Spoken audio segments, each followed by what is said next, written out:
Hello, everyone, and welcome back to the End Room, and welcome back to our previews of the World Cup. Today we have Iran, and for that we have a very special guest in Arya from Golbazan. Why don't you introduce yourself and let the people know what do you do?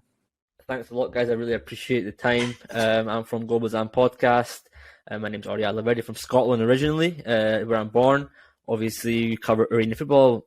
That's where my parents are from. Our podcast is mainly in the English language. We've been doing it for about 8 years. And we cover everything, the national team, the Iranian league, the players playing abroad, and so on and so forth. So looking forward to the World Cup and seeing how it goes. And of course, we also have Diego. He's the face of the Engine Room for the World Cup content. So how are you, my man? What's going on? What's going on, mi gente? Thanks, Buga. Thanks, Arya, for your time. I think, you know what? Let's get right to it. We got a lot to talk about. Obviously, the World Cup, we are all excited. So first off, congratulations, right? You made it to the World Cup. How do you feel?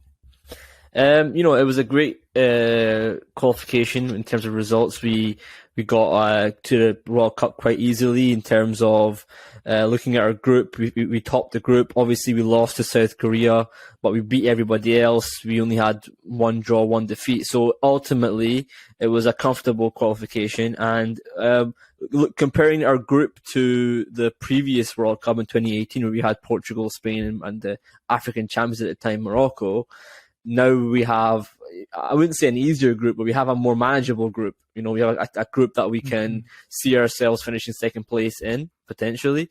So I think it's good. And we brought Carlos Queiroz back as well, who is obviously a big coach internationally, and of course was our coach for about 8 years and was successful in terms of bringing our players to Europe, making our team play a style of football that was that everyone thought Iran had a strong defensive performance in the World Cup 2018, and I think we will have that again in 2022. So I think we have a new coach who can bring us a bit more identity in this World Cup, which we didn't have under the previous coach. So yeah, looking forward to it.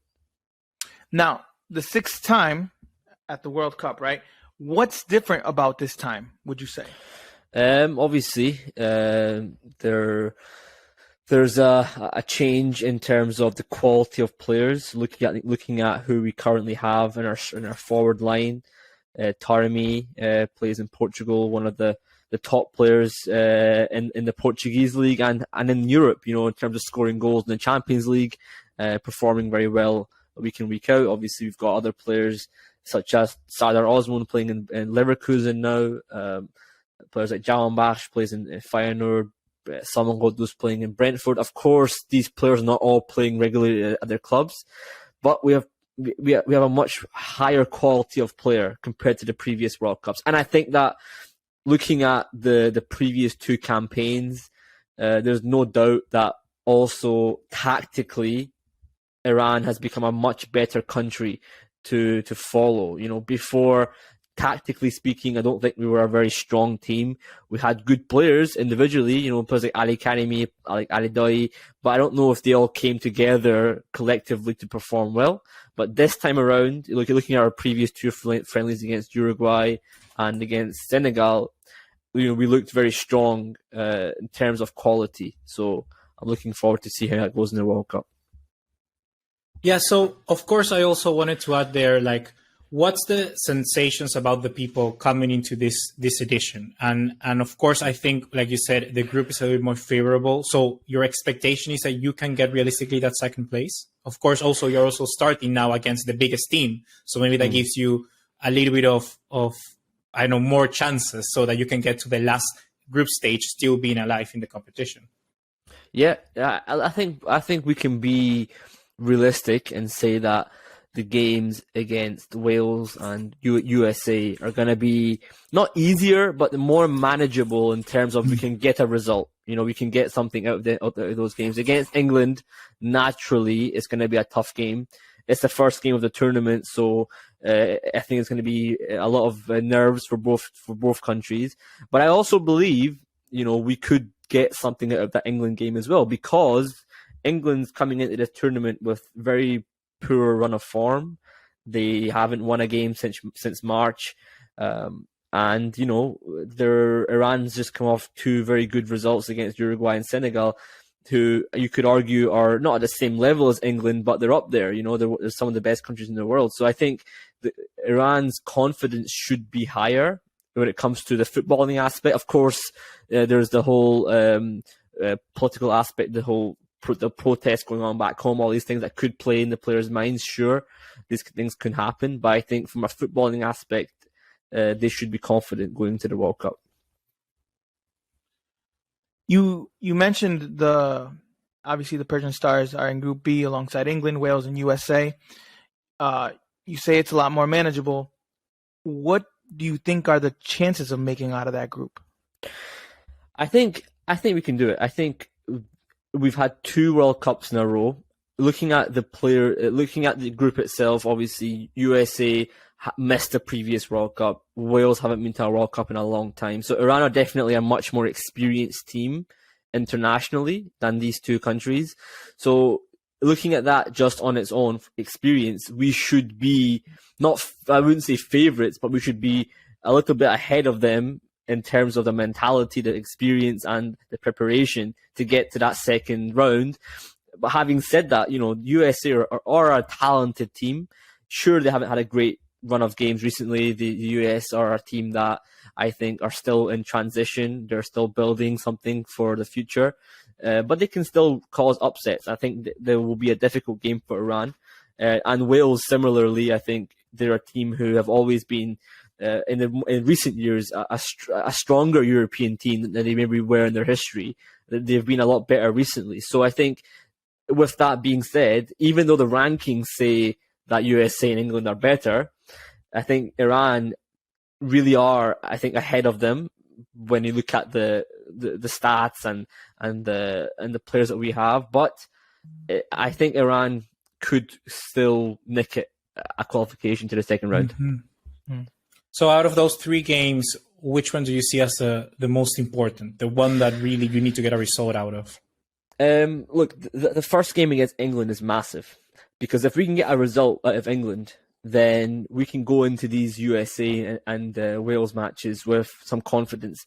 If we lose to England, we have to beat USA. No doubt we have to beat USA. There's no, we can't get a draw. If we get a draw, then that Wales game is going to be a must win, and it's the same situation we had in 2018 where we beat Morocco, but we lost our second game and we drew against Portugal. We finished with 4 points. Iran should be trying to aim to get more than 4 points in this 2022 World Cup. Mm-hmm. So if we can get a draw against England, I believe we can. I think we can then go on and beat USA. I think USA will struggle defensively against Iran. I saw that in their qualification, and they didn't do that well in qualification, the US. And I think Wales are a team that look organised, but obviously they've gone through this coach change of Ryan Giggs, and I don't know where their mentality is just now. Obviously, they've also had quite poor results recently.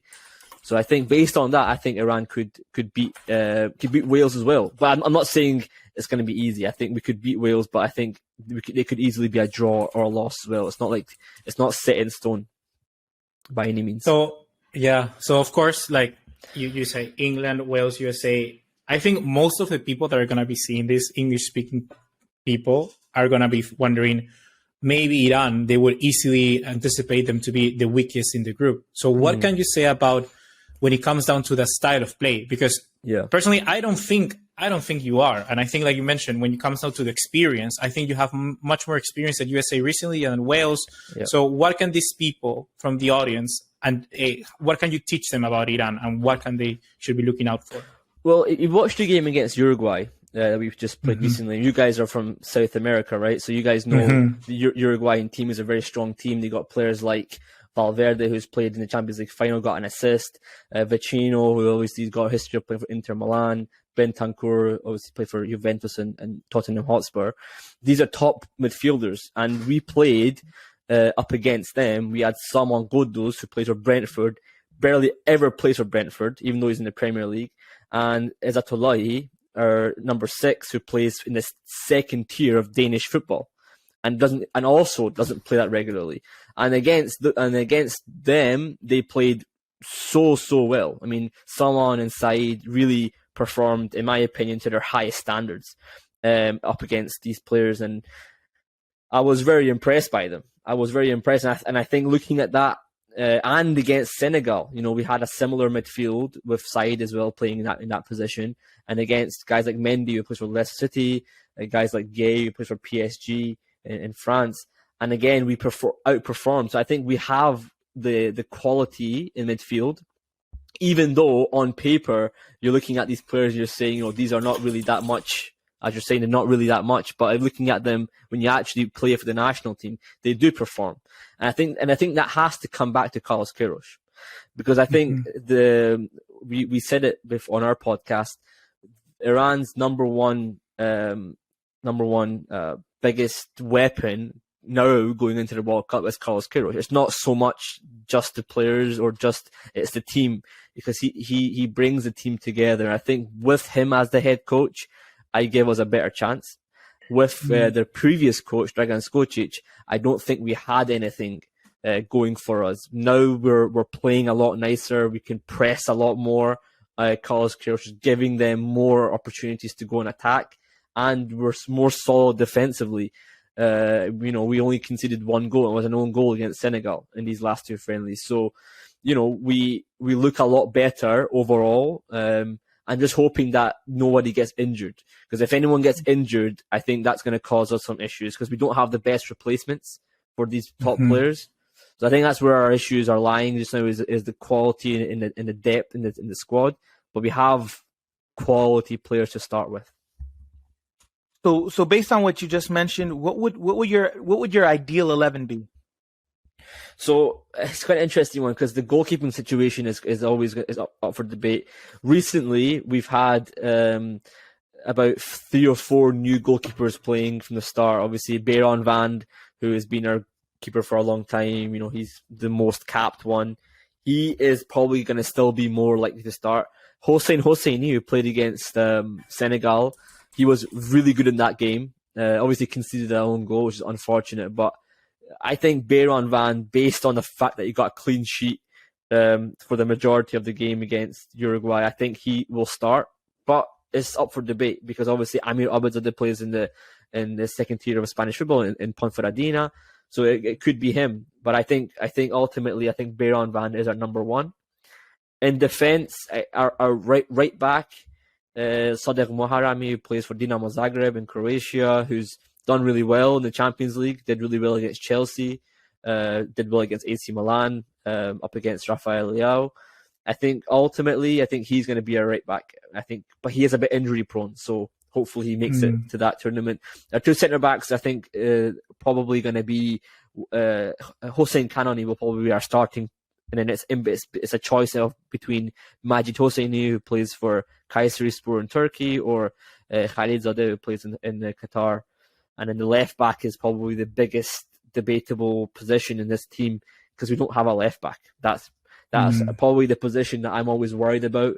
Currently, it's Haj Safi, our captain, who's got 110 caps or whatever it is. But I don't consider him a left back. I've never considered him a left. I think even if you watch him play, he's not a natural defender. He's much more suited to play in midfield. But because we don't have anyone, he plays in that position. Against Uruguay, the young guy who plays for Esteghlal, Jalali, who did really well up against Uruguay. I just don't know how much experience he has to go and then play at a World Cup. So I do think that Haj Safi will be our left back. And then the midfield 3, I think we're going to play a 4-3-3. So I think the midfield 3 will probably be Saeed in that number 6 role, Salman Ghoddos as a number 8, who plays obviously for Brentford. And then alongside them is probably a choice of either Vaid Amiri, who's obviously a bit of a veteran in this team. He's had an injury problem, so I don't know if he'll make it as a starter. Ali Karimi, who plays in Kayserispor as well in Turkey, and also Ahmad Nurullahi, who plays in the Emirates. So it's a choice of between one of them as like a number 8 box-to-box player. And then the front 3, I think, is pretty simple. Jahan Bakhsh will probably start on the right wing. Taremi will actually start on the left wing. He actually plays as like an inverted left winger. and then the up front will be Sadar Osman. So I think, and Osman's obviously injured just now as well, so hopefully he gets back into that form as before the World Cup. But I think that's the best team that we have. I don't think, and if anyone gets injured, the players who replace them are not going to be of the highest quality. Unfortunately, that's where the problems lie. You mentioned Mehdi Taremi and Sardar Azmoun, who are obviously good attackers. I think anyone that watches European football has heard of them and seen their quality. What can you tell us about them, and how much can they surprise in Group B? Look, Taremi, I think most defenders in Europe can't handle him. Like, I've watched him play against top teams in Europe in the Champions League, and he's played against good national teams as well recently. Nobody's been able to handle him. He's got such a unique style of play. He's a very elusive and unpredictable player. He's not very technically skilled. I wouldn't say he's not like a natural, like, skillful player or like pacey. He's just very clever. He gets himself in certain positions of the box where it makes it hard for defenders to mark him. I remember a few seasons ago when he was playing in the Portuguese league as well, against Sebastian Coates, who plays obviously for Sporting Lisbon. He won 3 penalties off him in a game, and right. And Sporting Lisbon actually ended up making a funny or offensive statement on their website regarding Taremi being like a penalty winner, and he's like that's all he does. So he makes defenders make mistakes, which I think is something that's very impressive. And the players around him in Iran especially know that, so they always feed into that. And I think that's one of the key weapons. So hoping that he doesn't get injured, I think most of, especially like the English defense, like guys like John Stones and Harry Maguire, if they play, they're not going to have an easy time against Taremi. Now, having said that, one of the things that we lack, as I said, is probably pace, is speed in the front line. So against a country like the US, who relies on speed, and they got very quick defenders and all these kind of things, that could be an issue that we have to solve. But I think the cleverness of a Taremi and of an Osman could be effective in the final third. Is there any player that you could say could possibly be a breakout star in this World Cup for Iran? I think for me, I've always said this, and I think this is my ultimate opinion. I think I've never really changed it. Is I think our most talented player is the guy I just mentioned before, is Saeed Izzatullahi, who plays in that number 6 position. When he plays at his top form, he's probably our most talented player. And that comes back to the fact that he used to play for Atletico Madrid in La Liga. He played under Diego Simeone for a little while when he was 16 years old. Obviously, he got sold to Rostov in Russia, but he was a very talented midfielder when he was younger, and he still shows those qualities. I mean, he's had a lot of injury problems, but I think if he continues to play the way he did, especially in his last 2 friendlies, I don't see why he wouldn't be a standout player for us. But I think looking at the younger players that we have, one player who's recently done really well in the Belgian league, Hossein Zadeh, who actually scored a couple of days ago, a young winger, attacking midfielder. I think he could be a potential player off the bench that could be quite effective.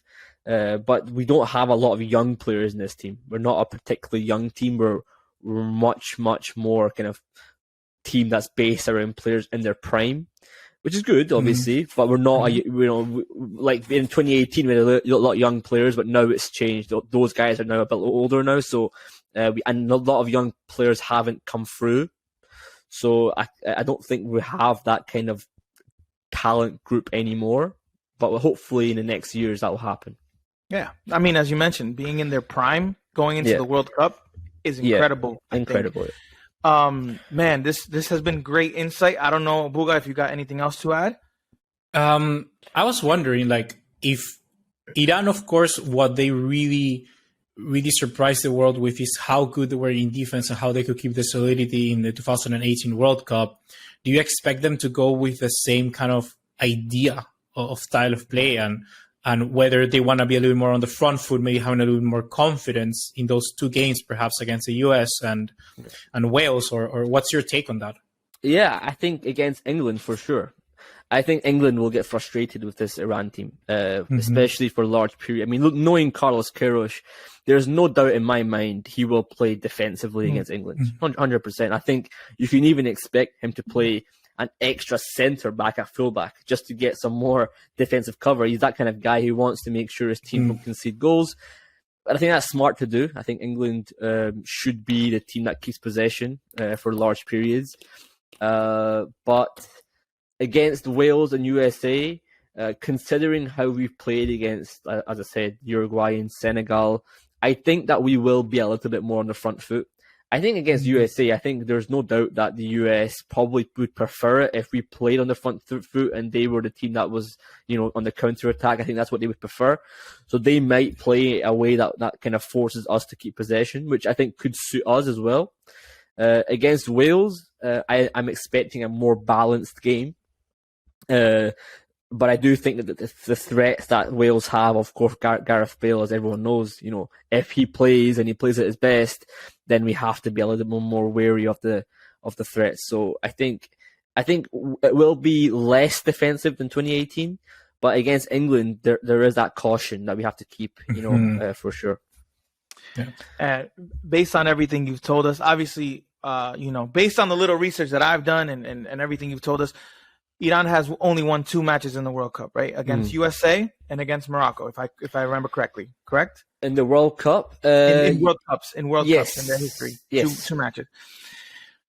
I think, based on everything that you've told me and the little research that I've done, I expect them to get their 3rd win in this World Cup, at least, right? At least their 3rd win. So, honestly, I think good luck. I really think so. That's the goal. That's the goal. I think we have for this national team, for Iran, they have to improve on the 2018 performance, because they did really well, but it wasn't like no one expected Iran to get anywhere near 4 points out of that. We were completely underdogs. Right. Now that we're going in this group, I think we've got a better chance. So hopefully we can show that we are that team that has improved. So we'll see. Agreed. Yeah, well, I'm rooting for you. I'm really rooting for you, honestly. Appreciate it. Thank you, Arya, for your time. Let us know, or let the people know, where they can find you, where they can hear the podcast. Let them know so that they can keep up with the Iranian national team. Well, I appreciate it, guys. You can follow Golbezan on Twitter at Golbezan, at GOLBEZAN, on Instagram and Twitter. We're also on all podcast platforms and on YouTube as well. Just search Golbezan, and that's it, pretty much. I appreciate everyone's time. Thanks again for bringing me on. Yeah, it's been a pleasure, honestly. We've learned a lot. You. Yes, thank you for real. No problem. And hope that everyone now here watching has learned a little bit about Iran and what they're bringing to the World Cup. Stay tuned, because we got 31 more countries to talk about. So see y'all later. Stay here on the engine room. Take care. Bye-bye. Thank you.